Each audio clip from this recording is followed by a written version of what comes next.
I trasporti pubblici vengono utilizzati da circa il 60% o 55% degli studenti.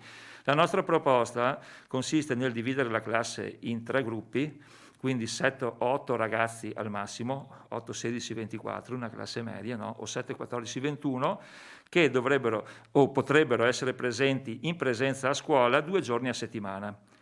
Lunedì e giovedì in ipotesi, martedì e venerdì, mercoledì e sabato. Questo perché da un lato si scarica, avremo un 33% della popolazione, dividiamolo per 2, okay? Avremo quindi un 16,5% che utilizza i mezzi pubblici e allo stesso tempo avremo in aula, no? 24 ragazzi, 21 ragazzi, anche per la tutela dei docenti stessi, ma ne avremo 8, 7 o 6, quindi questa modalità. Gli altri stanno in presenza in DAD.